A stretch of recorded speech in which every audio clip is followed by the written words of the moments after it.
내가 마게도냐로 갈 때에 너를 권하여 에베소에 머물라 한 것은 어떤 사람들을 명하여 다른 교훈을 가르치지 말며 신화와 끝없는 족보에 몰두하지 말게 하려 함이라. 이런 것은 믿음 안에 있는 하나님의 경륜을 이름보다 도리어 변론을 내는 것이라.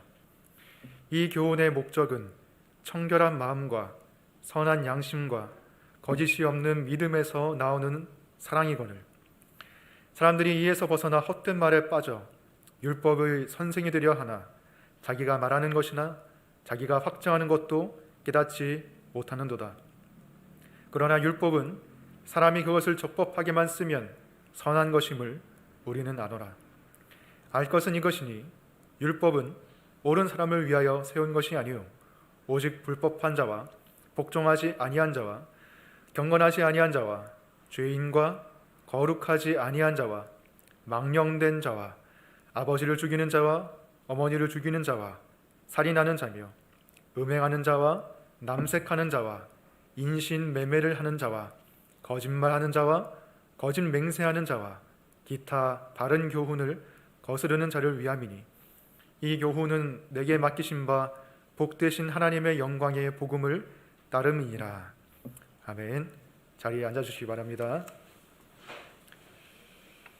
말씀을 위해서 기도하겠습니다. 하나님 감사합니다.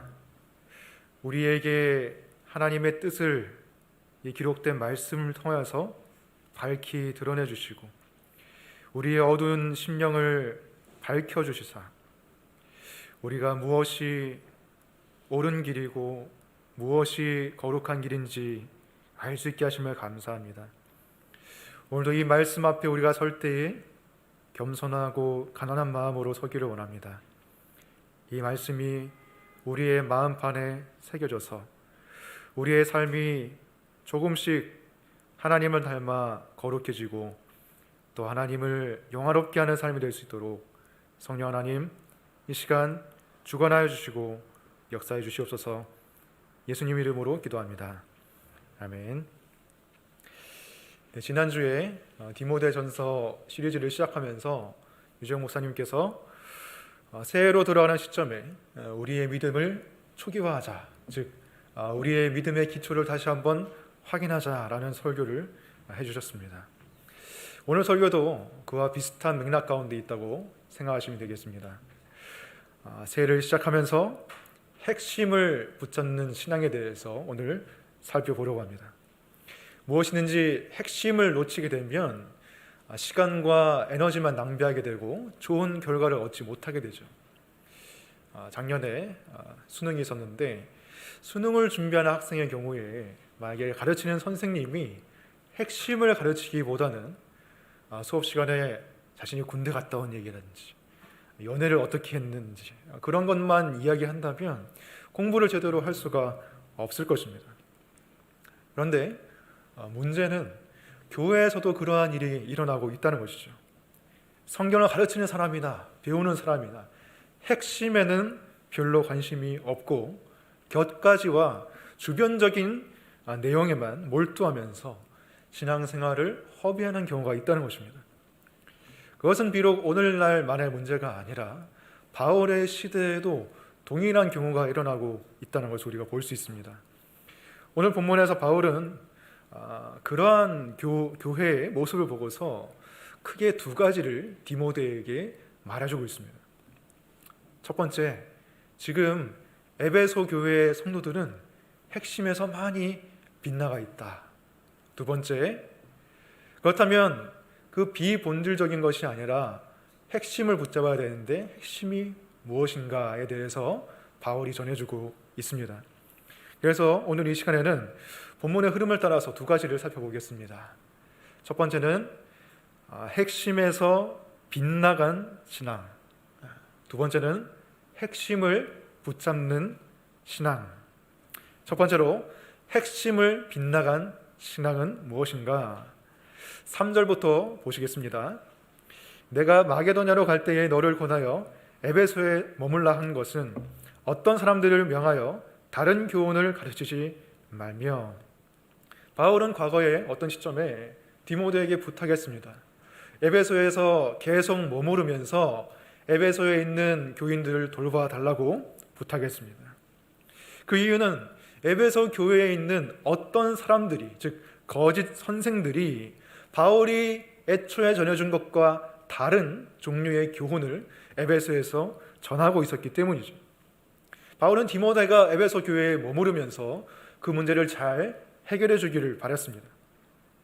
그 문제가 무엇이었냐? 8절에 보면 그러나 율법은 사람이 그것을 적법하게만 쓰면 선한 것임을 우리는 아노라 라고 바울이 말하고 있는데, 이것을 통해서 우리는 에베소 교회의 거짓 선생들이 율법을 적법하게 쓰지 않고 율법을 다르게 잘못되게 사용하도록 사람들을 인도하고 있었다라는 것을 우리가 추측할 수가 있겠죠.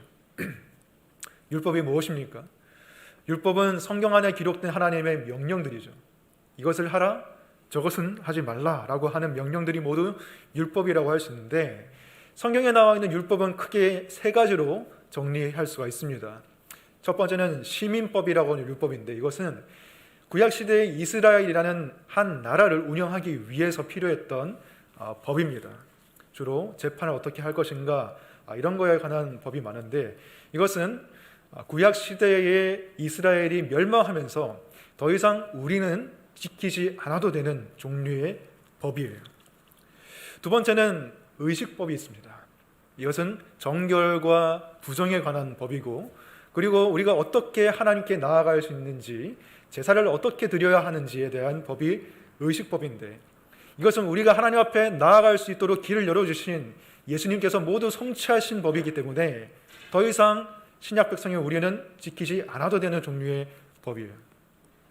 세 번째 종류의 법은 도덕법입니다. 이것은 옳고 그름에 관한 문제를 다루고 있어요. 대표적으로 이것에 해당하는 것이 십계명입니다. 우리가 어떻게 윤리적으로 도덕적으로 살아야 하느냐, 이것은 여전히 우리들도 지켜야 하는 종류의 율법이에요. 그래서 오늘 설교를 들으실 때에 이 말씀에서, 그리고 설교에서 등장하는 율법이라는 것은 이 세 번째 종류의 도덕법에 해당하는 율법이라는 것을 여러분이 미리 아시고 들으시면 좋겠습니다. 에베소의 거짓 선생들은 율법에 대한 다른 교훈을 가르쳤는데, 다른 교훈을 가르칠 뿐만이 아니라 핵심되는 진리에서 벗어난 다른 격가지 이야기에 사람들이 몰두하도록 사람들의 시선을 빼앗았습니다. 4절에서 신화와 끝없는 족보에 몰두하지 말게 하려 함이라 라고 바울이 말하는데, 이게 문제였던 거예요. 구약 성경에 보면 수많은 종류의 그 족보들이 있습니다. 그 중에서 창세기 5장을 보면 아담에서부터 노아에까지 이르는 아주 긴 족보가 등장을 하는데요, 거기 보면 누구는 몇 세에 누구를 낳았고 몇 세까지 살면서 자식을 어느 만큼 낳았고 몇 세에 대해서 죽었다라는 내용이 끝없이 나열되어 있습니다. 그 족보를 보면 우리가 모르는 이름이 태반이지만 간혹 가다가 에녹처럼 우리가 많이 귀에 익은 이름도 등장하죠. 에녹이 누구입니까? 365년 동안 이 땅에 살면서 하나님과 동행했다고 기록되어 있습니다. 그리고 에녹은 다른 사람들은 다 족보에 보면 몇 세에 죽었다라고 되어 있는데, 에녹은 죽지 않고 죽었다는 기록 없이 하나님이 그를 데려가셨다라고 기록되어 있습니다. 즉 죽음을 맛보지 않고 산채로 하나님께로 데려감을 입은 사람이 에녹이라는 인물이죠. 굉장히 신비롭고 베일에 쌓여있는 인물입니다. 아마도 에베소의 거짓 선생들은 이 에녹처럼 족보에 기록된 인물들에 대한 여러 가지 전설적이고 신화적인 이야기들을 사람들에게 말해줬을 거예요. 그러면서 사람들의 호기심과 관심을 끌었을 것입니다. 예를 들면 에녹이 365년 동안 어떤 식으로 하나님과 동행했는가, 무슨 기적을 맛보았는가, 어떻게 하나님께 기도를 드렸는가, 이 세상에서 데려갈 때, 하나님께 데려갔을 때 구름을 타고 데려갔는지 아니면 갑자기 뿅 하고 사라지게 만들었는지 성경에 기록되어 있지 않으니까 사람들은 그런 것에 호기심을 느낄 수가 있겠죠. 그런 호기심을 거짓 선생들이 전래동화처럼 전해 내려오는 전승들을 엮어가지고 이야기를 들려주면서 사람들이 핵심적인 성경의 가르침에는 관심을 기울이지 않고 이러한 성경에 기록되지 않은 이야기들에 관심을 가지고 몰두하게 만들었다는 거예요. 지금도 보면 사람들이 기록된 공식적인 어떤 사실들보다는 기록되지 않고 사람들 사이에 떠도는 찌라시 같은 소문에 더 호기심을 느끼고 흥미를 느끼는 것처럼 이 당시 사람들도 그랬다는 것이죠. 물론 성경을 가르치면서 우리가 흥미를 유발하기 위해서 곁가지로 이런 내용들을, 전승들 같은 내용들을 가르칠 수는 있습니다. 하지만 문제는 핵심적인 사실은 뒤로 하고 비본질적이고 핵심적이지 않은 이야기들을 마치 핵심적인 진리인 양 교회에서 가르치는 일들이 에베소 교회에서 일어나고 있었다는 것이죠. 그래서 이러한 것들이 그 교회 안에서 끝없는 변론과 논쟁들을 사람들 사이에서 만들어냈습니다. 4절 중간 부분을 보시면 이런 것은 믿음 안에 있는 하나님의 경륜을 이름보다 도리어 변론을 내는 것이라 라고 말합니다. 하나님의 경륜이라는 것은 우리를 향한 하나님의 구원 계획을 말하는 것입니다.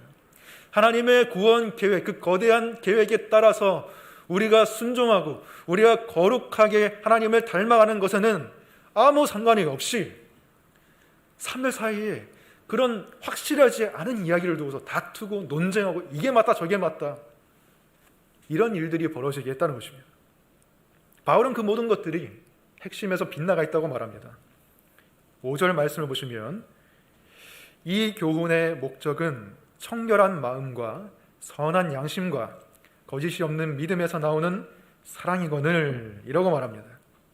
바울은 자신이 처음에 에베소 교회인들에게 가르쳤던 그 교훈은 사람들의 마음에 청결한 마음과 선한 양심과 거짓 없는 믿음과 그로부터 나오는 사랑을 불러일으키게 하는 목적을 가지고 있었는데 이 거짓 선생들은 그러한 목적에 아무런 상관이 없는 이야기들만 쏟아내고 있었다는 것이죠.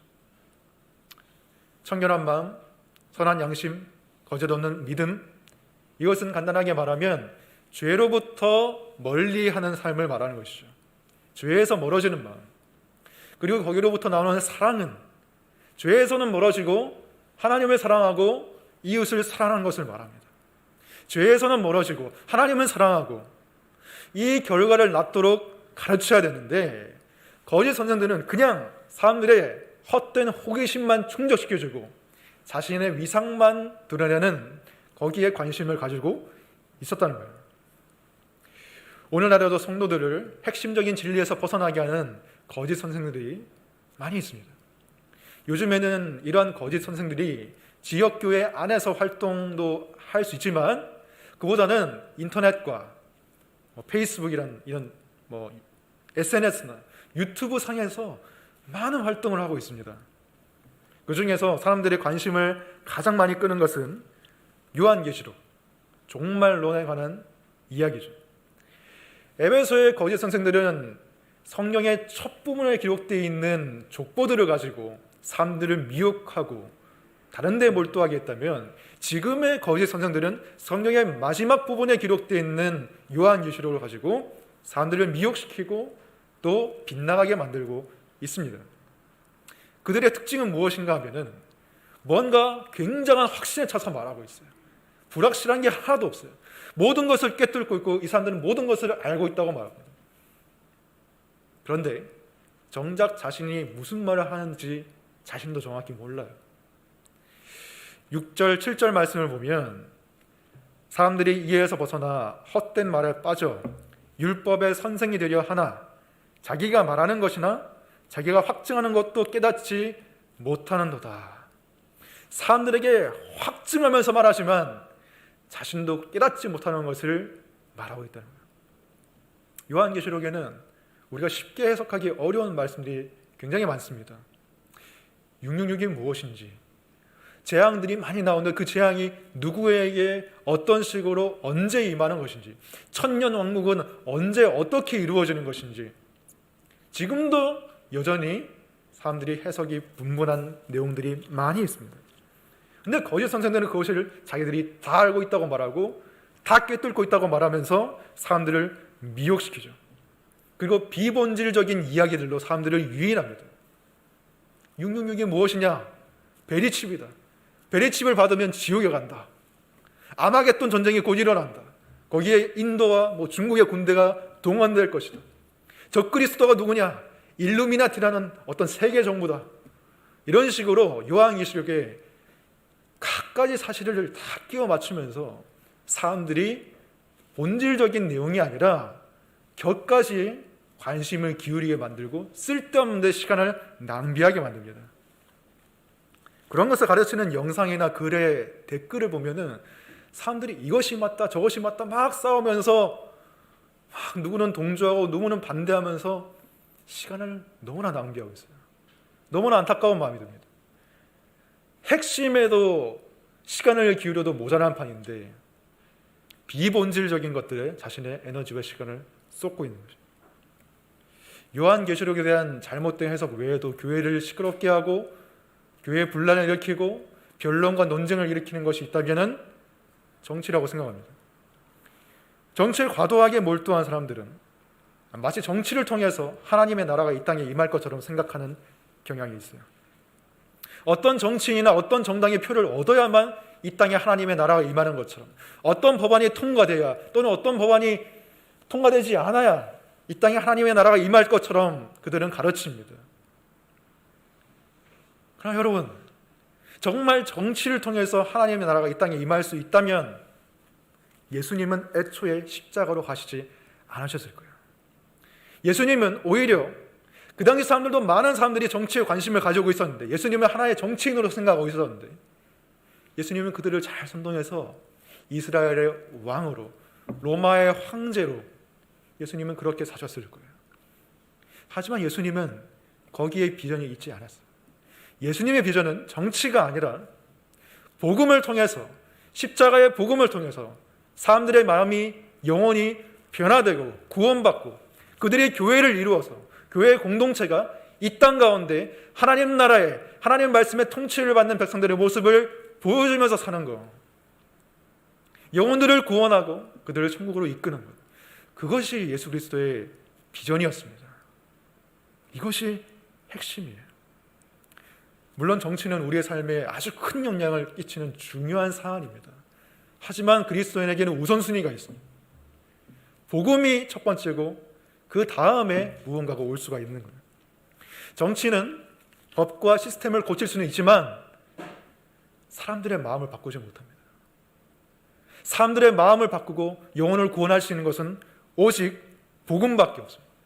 사람들의 마음을 청결한 마음으로 만들고 그 양심을 선하게 만들고 믿음을 거짓없게 만들고 그것을 통해서 하나님을 사랑하고 사람들을 사랑하는 영혼으로 만들 수 있는 것은 정치가 아니라 복음입니다. 핵심에서 빗나가지 마시기 바랍니다. 사탄은 어떻게 해서든지 우리를 핵심에서 벗어나게 만들어서 쓸데없는 것에 우리의 시간과 에너지를 빼앗기게 만듭니다. 그것이 요한계시록의 어려운 해석 작업이 됐던 간에, 음모론이 됐던 간에, 정치가 됐던 간에, 무엇이 됐던 간에 그것이 정말 여러분으로 하여금 죄에서 멀어지게 하고 하나님을 더 사랑하게 하고 이웃을 더 사랑하게 하는 것인지 돌아봤으면 좋겠습니다. 그리고 인터넷상에서, 유튜브에서나 여러분들을 헷갈리게 만들고 여러분의 마음을 흔들리게 만드는 그런 것들이 있다면 꼭 사역자들에게, 교회 사역자들에게 문의를 하셔서 연락하셔서 알려달라고 하시기 바랍니다. 디모데처럼 저희 사역자들도 여러분들을 다른 교훈에서 지키기 위해서 이 자리에 있는 것입니다. 두 번째로 핵심을 붙잡는 신앙은 무엇인가? 에베소 교회의 거짓 선생들은 핵심을 알지 못했고 그리고 핵심에서 빗나가도록 사람들을 유인했다면 바울은 핵심이 무엇인지 알고 있었습니다. 8절에 보면 바울은 율법은 적법하게만 쓰면 선한 것이라고 말하고 있는데, 즉 율법이 어떤 역할과 기능을 가지고 있는지 제대로 알기만 하면, 그것을 적법하게 쓰는 방법을 알기만 하면 우리의 영혼에 아주 선한 결과를 낼 수가 있다고 말하는 것이죠. 율법이 우리에게 어떤 역할을 하는가, 이것이 신앙의 핵심과 굉장한 밀접한 연관을 가지고 있습니다. 첫째로 율법은 옳고 그름의 기준을 우리에게 제공합니다. 9절을 보시면 알 것은 이것이니 율법은 옳은 사람을 위하여 세운 것이 아니요 라고 말합니다. 하나님께서 왜 율법을 세우시고 우리에게 주셨느냐? 그것은 이 땅에 옳지 않은 사람들이 너무 많이 있고 옳지 않은 일들이 너무 많이 일어나고 있기 때문에 사람들에게는 옳고 그름을 판별할 수 있는 기준이 필요하기 때문이에요. 9절과 10절에 보면 사람들이 행하는 여러 가지 종류의 죄악들이 나열되어 있는데 이 목록들을 제가 하나하나 다 설명해 드릴 수는 없지만 여러분들이 보시면 대략적으로 이 목록들은 10계명을 어긴 죄악들이라는 것을 알 수가 있습니다. 하나님께서 10계명을 왜 주셨느냐? 그 계명에 부모를 공경하라는 계명이 있기 때문에 그것이 그렇게 하지 않는 것이 죄라는 것을 우리가 알 수 있는 것이죠. 우상 숭배하지 말라고 했기 때문에 우상을 숭배하는 것이 죄라는 것을 우리는 알 수 있는 거예요. 살인하지 말라는 계명이 있기 때문에 우리는 살인하는 것이 죄라는 것을 알 수 있고, 탐내지 말라는 계명이 있기 때문에 탐내는 것이 죄악이라는 것을 우리는 알 수가 있는 것이죠.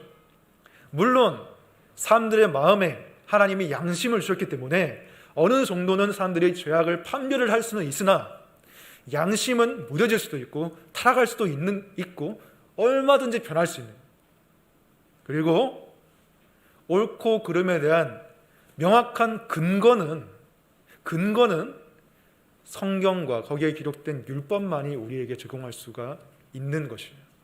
예를 들어서 살인하지 말라고 했는데 여러분, 왜 살인하면 안 됩니까? 왜 사람을 죽이면 안 됩니까? 왜 돼지나 소 같은 가축은 죽여도 되지만 사람은 죽이면 안 됩니까?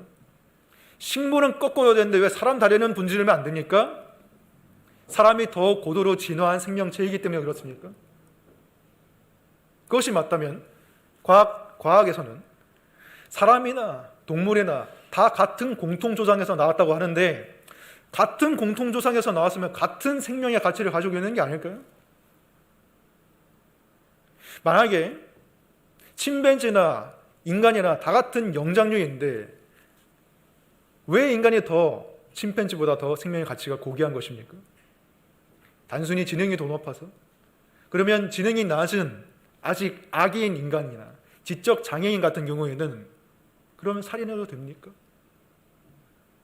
아니면 그냥 살인하지 말라는 것은 사람들이 계약을 맺어서 그냥 그렇게 합의를 봐서 한 것입니까? 왜 사회를 유지하기 위해서? 그런 것은 근본적인 이유나 해결책이 될 수가 없어요. 왜 살인하면 안 되는가? 창세기 9장 5, 6절을 보시면 다른 사람의 피를 흘리면 그 사람의 피도 흘릴 것이니 이는 하나님이 자기 형상대로 사람을 지으셨음이니라 라고 말합니다. 살인을 하지 않아야 하는 이유는, 왜 인간과 동물이 구별되는가? 그 이유는 인간이 하나님의 형상대로 지음 받았기 때문이에요. 이걸 없이는 인간의 존엄성과 고귀함을 설명할 길이 없습니다. 인간을 죽인다는 것은 하나님의 형상을 훼손하는 일이기 때문에, 그만큼 엄중한 죄이기 때문에 누군가의 피를 흘렸을 때는 자신의 피로 갚아야만 한다는 사실이 성경에 기록되어 있어요. 이것 때문에 우리는 옳고 그름을 판별할 수가 있는 것이에요. 성경의 권위가 약화되고 율법의 가치가 훼손되는 사회 속에서는 생명의 가치는 점점 더 작아지고 약화됩니다. 경제적인 이유로 낙태가 가능하도록 바뀌고 있는 것도 그러한 이유 때문에. 성적인 윤리도 마찬가지예요. 왜 한 남자와 한 여자가 결혼해야 됩니까? 왜 그 안에서만 성관계를 누릴 수가 있습니까? 두 남자와 한 여자는 왜 안 됩니까? 두 남자와 한 여자가 결합하는 것은 왜 안 됩니까? 이성간이 아니라 동성간의 결합은 왜 허락되지 않는 것입니까? 그 근거가 무엇입니까? 지금 사회는 그 절대적인 근거가 없다고 말하고 있어요. 진심으로 사랑하기만 하면 동성간에도 결혼을 할 수 있다고 말합니다. 관계를 맺을 수 있다고 말합니다. 진심으로 사랑하기만 하면 결혼 이외의 관계에도 얼마든지 성적인 관계를 누릴 수 있다고 말하는 것이 지금의 시대입니다. 근거가 없어요. 근거는 오직 하나님의 말씀 안에 있습니다. 한 남자와 한 여자가 만나 한 몸을 이루어야 된다. 그 안에서만 하나님이 주시는 성이라는 선물을 누릴 수 있다고 성경에 기록되어 있습니다. 이것 때문에 우리는 옳고 그름이 무엇인지 알 수가 있는, 생명윤리, 성윤리뿐만이 아니라 세상은 점점 절대적인 진리나 기준이나 가치는 없다고 말하는 시대 속에서 우리는 살아가고 있어요. 서로의 생각과 의견과 취향을 존중해줘야 된다고 말합니다. 관용이야말로 이 시대의 가장 큰 덕목이라고 말합니다. 이것이 그냥 듣기에는 좋게 들릴지 몰라도 결코 우리에게 좋은 것이 아닙니다. 왜? 절대적인 기준이라는 게 사라졌을 때는 힘이 있는 사람이 옳은 것이 됩니다. 힘이 있는 사람이 주장하는 것이 옳은 것이 되는 거예요. 절대적인 기준이 있으면 힘이 없든 힘이 있든 그 절대적인 기준 아래 순종하는 것인데, 이게 사라지면 힘이 있는 사람의 말이 옳게 된다는 거예요. 사사기가 그런 시대였습니다. 하나님을 왕으로 섬기지 않았기 때문에 사람들이 각자 자기의 소견에 옳은 대로 행했고, 힘 있는 사람이 자신의 원칙을 강요시키고 사람들에게 거기에 순종하도록 만들었어요. 하나님의 말씀이 아니라. 이 시대가 지금 그런 시대입니다. 하나님을 믿는 사람들은 세상에 절대적인 기준과 진리가 있음을 믿는 사람들이고, 그리고 그 절대적인 기준에 따라서 옳고 그름을 분별하고 옳은 길을 선택해서 가는 사람이 하나님의 사람들입니다. 그러나 문제는 우리의 힘과 능력으로는 그 옳은 길을 갈 수가 없다는 거예요. 우리의 힘은 너무나 부족하고 미약하다는 것이죠. 여기서부터 율법의 두 번째 역할이 등장하는데, 율법의 두 번째 역할은 우리가 하나님의 기준에 미치지 못하는 죄인이라는 사실을 가르쳐 준다는 것이죠. 율법은 우리가 죄인이라는 것을 가르쳐 줍니다. 하나님의 율법이 요구하는 기준은 너무나 높아요. 인간적인 수준으로 생각하는 것보다 훨씬 더 높습니다. 그 기준을 통과해야만 우리는 구원을 얻을 수가 있는데, 어느 누구도 그 기준을 통과할 사람은 없다는 것이죠. 자신의 힘으로 율법을 지킬 수 있는 사람은 없습니다. 그런데 그 율법을 자신의 힘으로 지켜서 구원을 얻을 수 있다고 말하는 것이 율법주의죠. 율법을 지킴으로 구원을 얻을 수 있다. 근데 율법주의는 율법을 과소평가하기 때문에 생겨나는 것이죠. 율법을 과대평가해서 율법주의가 아니라 율법을 과소평가해서 율법주의가 되는 거예요. 왜? 율법의 기준은 이만큼인데 그 기준을 자신의 기준에 끌어당겨서 축소시켜서 이 정도면 내가 율법을 지킬 수 있겠구나라고 생각하고 그 율법을 지키는 것으로 내가 구원받을 수 있다고 생각하는 것이 율법주의예요. 그래서 율법은 율법을 과소평가하고 평가절하하는 것입니다. 자신이 끌어당겨서 자신의 원칙으로 율법을 축소시킨 다음에 내가 이것을 지켰으니 나를 천국에 보내주세요 하는 게 율법주의라는 것입니다. 그래서 예수님께서는 율법이 얼마나 높은 기준을 가지고 있는지 알려주셨어요. 그 당시 바리새인과 서기관과 율법 학자들은 율법의 기준을 그냥 외적으로 드러난 형식적인 것, 눈으로 볼 수 있는 것에만 해당된다고 생각했어요. 그래서 살인하지 말라는 계명은 진짜 사람을 죽이지 않는 이상 죄를 범하지 않는 것이라고 말했죠. 그래서 자신들은 그 계명을 지켰으니까 의롭다고 생각했습니다. 하지만 예수님은 마태복음 5장에서 산상수훈에서 실제로 살인을 저지르지 않더라도 누군가를 죽이고 싶은 분노와 미움만 품더라도 그 살인하지 말라는 계명을 어기는 것과 마찬가지라고 말씀하셨어요. 더 나아가서 누군가에게 미련한 놈이라고 욕을 하게 된다면 그 사람은 심판받고 지옥불에 들어가게 된다고 예수님께서는 말씀하셨어요. 그 말 한마디 때문에, 누군가를 미련한 놈이라고 욕한 그 말 한마디 때문에 지옥불에 들어가게 된다고 예수님은 말씀하셨습니다. 그것이 율법의 기준이에요. 세상에 살면서 누가 한번 화를 안 내고 누가 한번 욕을 하지 않겠습니까? 그런데 예수님은 그것 때문에 우리가 지옥에 간다고 말씀하세요. 사람들이 예수님이 사랑과 용서의 하나님이라고 말합니다. 하지만 그것은 오해예요. 그것만을 말하는 분은 아니에요. 그렇다고 생각하면 오해겠죠. 성경에서 지옥에 대해 가장 많이 말씀하신 분이 예수님입니다. 사람들은 예수님이 사랑과 용서를 강조하셨기 때문에 율법의 기준을 끌어당겨서 낮추셨다고 생각하지만, 오히려 정반대로 예수님은 율법의 기준을 사람들의 수준 그 이상으로, 사람들이 감히 범접할 수 없는 수준으로 끌어올리셨습니다.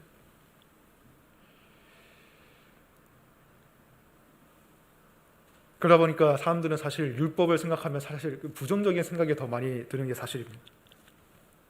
근데 율법은 사실 아무런 잘못이 없죠. 오히려 하나님의 율법이 너무나 거룩하고 깨끗하기 때문에 그 앞에서 인간은 더럽고 비천한 존재가 되는 것입니다. 예전에는 이 폰 카메라를 가지고 사진을 찍으면 사람들의 얼굴이 흐릿하게 나와서 아주 보기 좋게 됐습니다. 뽀샤시하게 나왔습니다. 무슨 점이나 주름 같은 게 다 생략돼서 사진이 찍혔는데, 요즘에 나오는 이 폰 카메라로 사진을 찍으면 모공까지 보입니다. 털까지 보여요. 그래서 이에 뭐가 꼈는지, 무슨 주름이 어디에 있는지, 점이 어디에 박혀 있는지 다 보여줍니다. 근데 그렇다고 해서 폰 카메라가 화질이 좋은 게 잘못된 것입니까? 그게 아니죠. 원판이 잘못된 것이죠. 마찬가지입니다. 율법은 아무 잘못이 없어요. 율법은 너무 화질이 높은 카메라라서 우리의 영혼을 탁 찍으면 우리의 영혼에 있는 사소한 잘못까지 다 잡아내는, 그게 율법의 기준입니다. 여러분, 율법은 우리의 죄악을 하나하나 다 잡아내서 우리에게 죄인이라는 딱지를 붙이게 됩니다. 이것을 통해서 율법은 그 세 번째 역할을 하게 되는데, 율법의 세 번째 역할은 우리를 복음으로 인도하는 것입니다. 율법은 우리를 복음으로 인도합니다. 우리 스스로는 하나님의 완벽한 기준에 이를 수가 없고, 율법을 어긴 죄에 대한 하나님의 형벌을 피할 수 없는 죄인이라는 것을 율법은 우리에게 알려주는데, 물론 어떤 사람은 이렇게 말할지 몰라요. 이 세상에서 우리가 몇십 년 살면서 그 몇십 년 동안 일시적으로 지은 죄 때문에 그 대가로 우리는 영원히 지옥에서 살아야 하는 형벌을 받아야 하는가? 그럼 불공평한 것이 아니에요.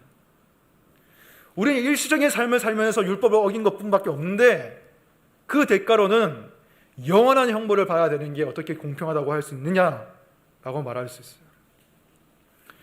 거기에 대해서 이렇게 답변을 드릴 수가 있을 것 같습니다.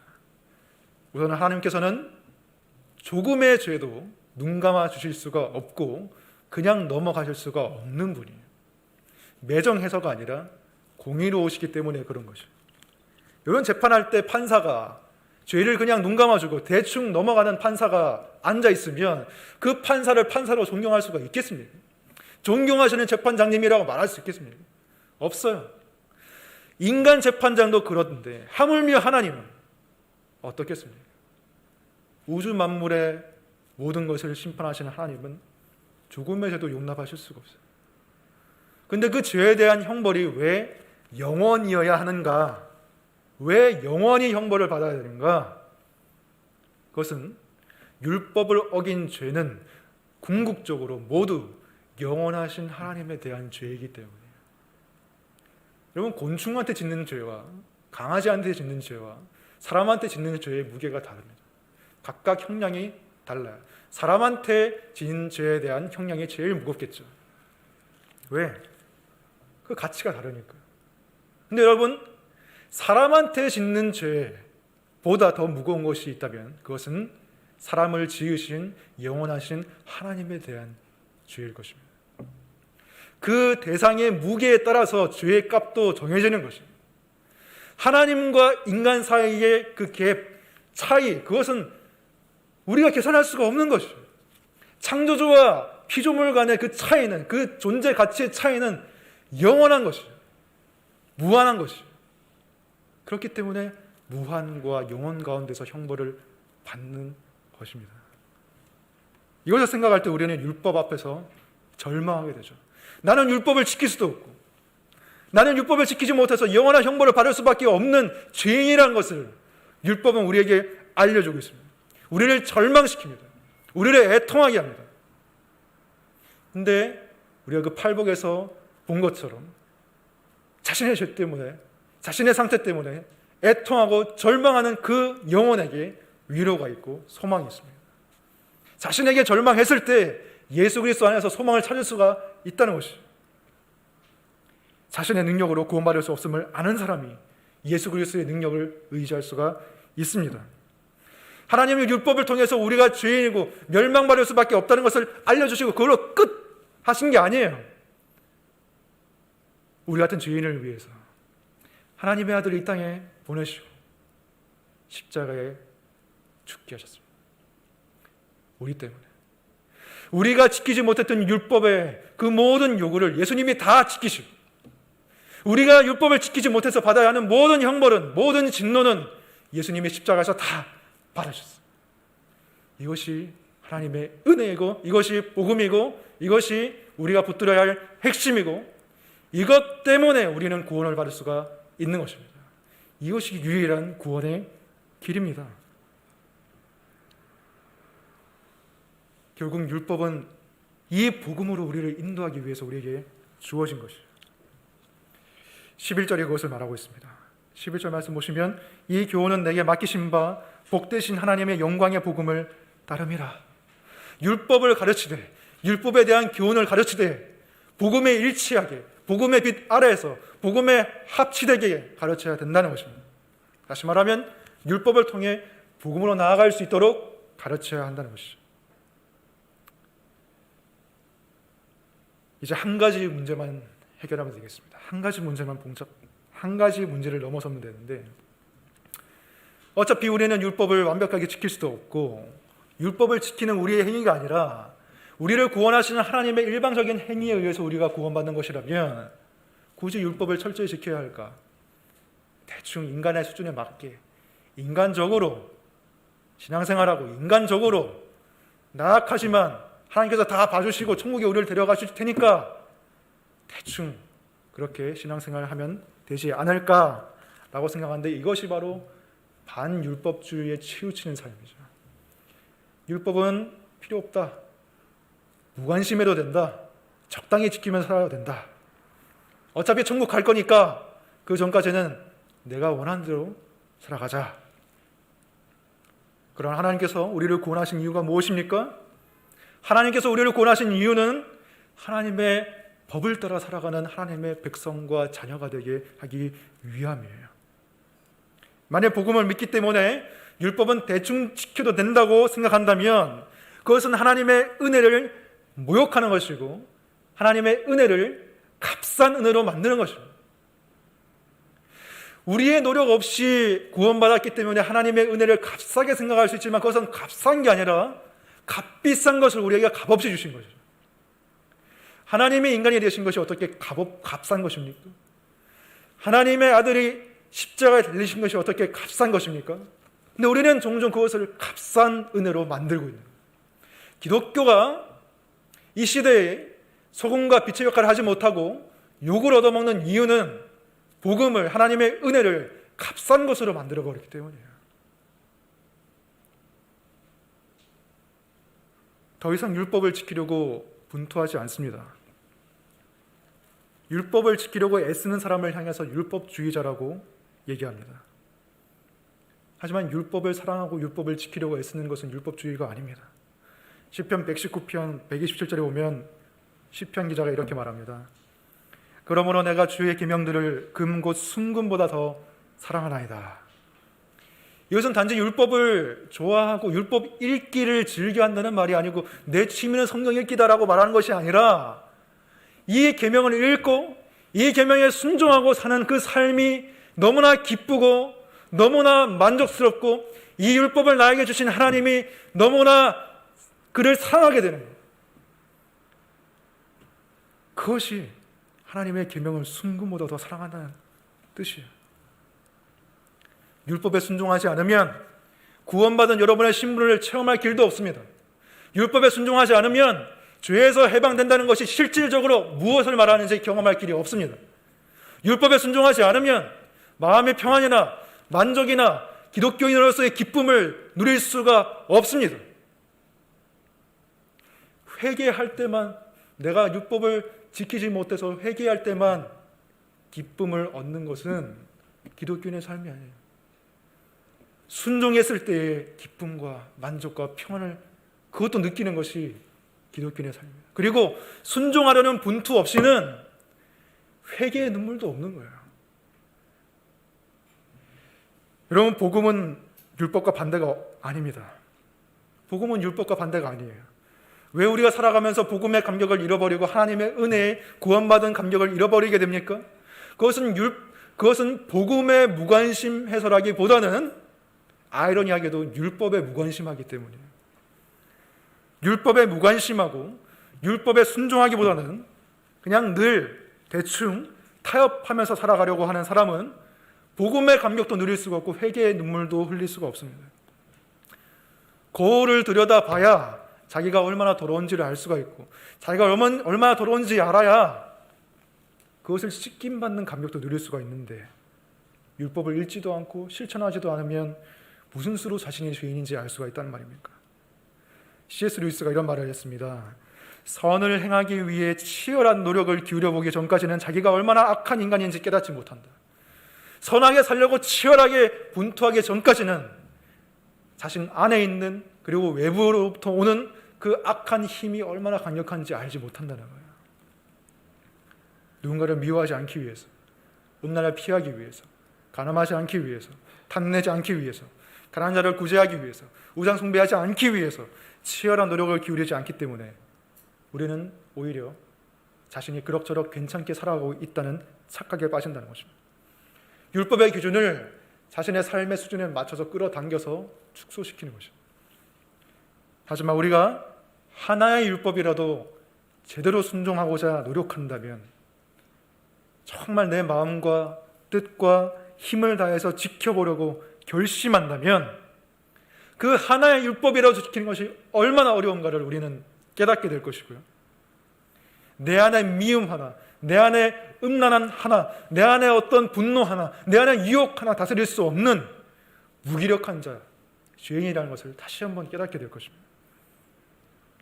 그리고 그런 죄인을 위해서 의로우신 예수께서 보배로운 피를 흘리셨다는 것을 알게 될 것입니다. 하나의 율법도 지키지 못하는 우리를 위해서 모든 율법에 순종하신 예수께서 대신 벌을 받으셨다는 것을 깨닫게 될 것입니다. 그리고 성령님의 능력을 의지하지 않고는 하나의 율법도 우리가 순종할 수 없다는 것을 진심으로 알게 될 것입니다. 그것 때문에 하나님을 더 의지하게 될 것입니다.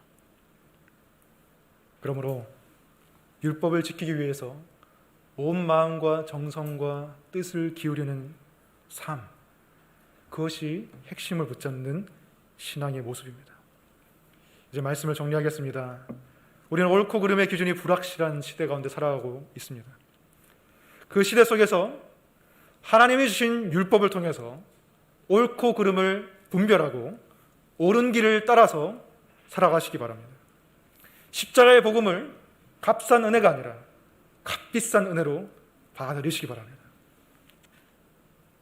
새해에는 여러 가지 변론과 논쟁을 낳는 헛된 말에 귀를 기울이는 것이 아니라 우리를 교훈하고 책망하고 바른 길로 인도하는 율법에 귀를 기울이고 복음의 능력으로 그 율법에 순종하는 삶을 살아가시는 저 여러분이 되시길 주님의 이름으로 축원합니다. 기도하겠습니다.